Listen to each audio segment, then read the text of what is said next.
అయితే కరీంనగర్ మేయర్ సునీల్ రావుకు Gangula strong counter ఇచ్చారు. సునీల్ రావే అత్యంత అవినీతి పరుడు అంటున్నారు ఎమ్మెల్యే గంగుల. గత 5 ఏళ్లలో కోట్ల రూపాయలు సంపాదించాడు అంటున్నారు. సునీల్ రావు అవినీతిపై తమ దగ్గర అన్ని ఆధారాలు ఉన్నాయి అంటున్నారు. తనపై చేసిన అవినీతి ఆరోపణలపై విచారణకు సిద్ధం అంటున్నారు గంగుల. సునీల్ రావుతో ఒక్క కార్పొరేటర్ కూడా వెళ్లడం లేదు అంటున్నారు. మరిన్ని వివరాలు TV9 senior correspondent Sampath report చేస్తారు. కరీంనగర్ మేయర్ సునీల్ రావుతో పాటు మరికొంతమంది బీఆర్ఎస్ నేతలు ఈరోజు బీజేపీలో చేరనున్నారు.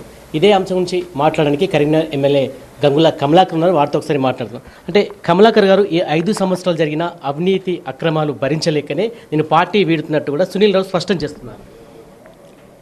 సునీల్ రావు మేయర్ అనే వ్యక్తి ఒక స్వార్థపరుడు.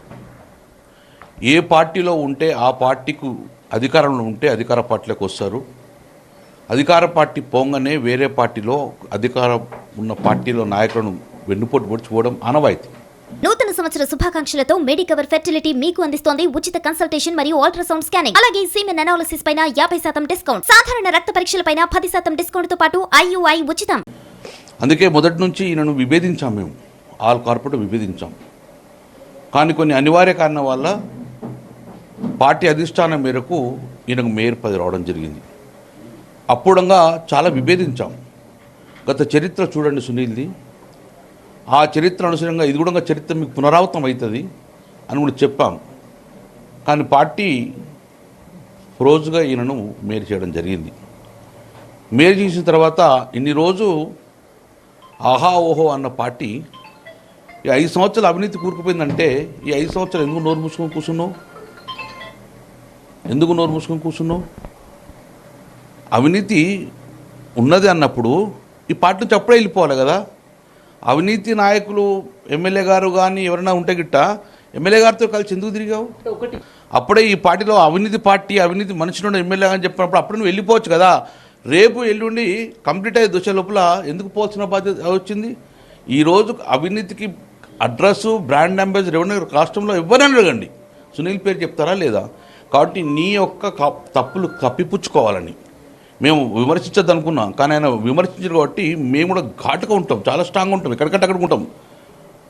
నీ అవినీతి బయటపడుతుందని చెప్పి అటు రాష్ట్ర ప్రభుత్వం యొక్క చొరవనన్నా కేంద్ర ప్రభుత్వ చొరవ ఉంటే సేఫ్ గార్డ్ ఉండాలని చెప్పి ఆలోచనతో నువ్వు వెళ్ళినావు. అంటే సునీల్ రావు అవినీతి అక్రమాలు చేసినట్టు మీరు ఆరోపిస్తున్నారు. మీ దగ్గర ఆధారాలు ఉన్నాయా? డెఫినెట్గా ఇప్పుడు ఆయన అంటుంది కాబట్టి ప్రజలు ఎవరైతే ఆరోపణలు చేసిరో దాన్ని ఇప్పుడు మళ్ళీ క్లారిటీ తీసుకుంటాం. ఎక్కడి నుంచి వచ్చినాయి ఆస్తులు ఇవన్నీ అవుడే తీసుకుంటాం కదా. డెఫినెట్గా నువ్వు పోయేటప్పుడు ఏమంచి స్టేట్మెంట్ ఇచ్చినావు? నువ్వు నా రాజకీయ భవిష్యత్తు కోసం పోతున్నా ఇచ్చినావు. మళ్ళీ 2 గంటల లోపలనే అవినీతి ఆరోపణలు, 10 మంది కార్పొరేటర్ అత్తారని నువ్వు. నీ ఎంబడి అత్తాడా? నీ అవినీతి మరకను పట్టుకుని ఇంకోటి అత్తాడా? నేను నీ నోరు దగ్గర పెట్టుకుని ఉండవచ్చు అని అనుకున్నా.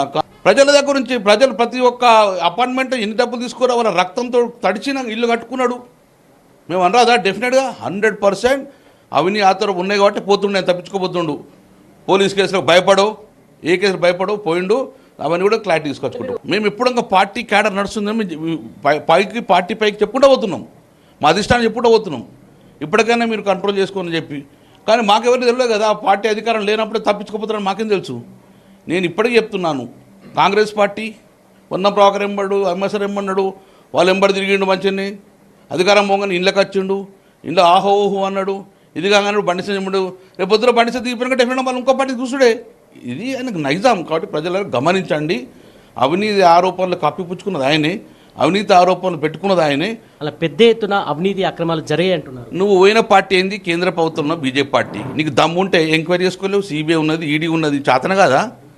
అలా మానే రివర్ ఫ్రంట్లో ఏమున్నదో కూడా వచ్చి తీసుకో. ఎందుకు నీకు కలెక్షన్ రాలేదన్నా నీకు ఆరోపణ? నువ్వు ఏ పార్టీ? బీజేపీ పార్టీ కేంద్రం ఉన్నది. బండి సంజయ్ కేంద్రంలో మంత్రి. రేపంచిది ఎంక్వైరీ తీసుకో. చేతన కాదా నీకు? తీసుకో, అన్ని ఎంక్వైరీ చేయి. మానే రివర్స్లో ఉన్నది, నీ ఇంట్లో ఉన్నది, నీ ఇంట్లో ఎక్కడ వచ్చినాయి, నీ ఆరోపణ అన్నింటి మీద ఓపెన్ పెట్టమని కదా భయపడతారా ఏంది? కాబట్టి డెఫినెట్గా ఈయన అవినీతి కూరుకపోయిండు, తప్పించుకోతాన్న ప్రయత్నంలో భాగంగా వెళ్ళిపోయిండు. ఈ సందర్భంగా మీరు ఏం చెప్పబోతున్నారు చివరిగా సునీల్ రావుకి? ఒక్కటి మాత్రం చెప్పగలుగుతున్నాం, నువ్వు రాజకీయ భవిష్యత్తు కోసం పోతానో పో. మంది మీద ఆరోపణలు చేసిపోతా అంటే అంతకు తీవ్రంగా ఆరోపణలు ఉన్నాయి, నీ మీద చాలా ఉన్నాయి. ఒక్కసారి మేము వెంబడి పడితే నువ్వు తట్టుకోలేవు, అంతవరకు గ్యారంటీ. సో సో మొత్తానికి సునీల్ రావు ఈ 5 సంవత్సరాల్లో అవినీతి అక్రమాలు చేశారని, అందుకోసమే అతడు బయటికి వెళ్తున్నట్టు కూడా గంగుల కమలాకర్ స్పష్టం చేస్తున్నారు. కెమెరా పర్సన్ సలీంతో సంపత్, TV9 కరీంనగర్.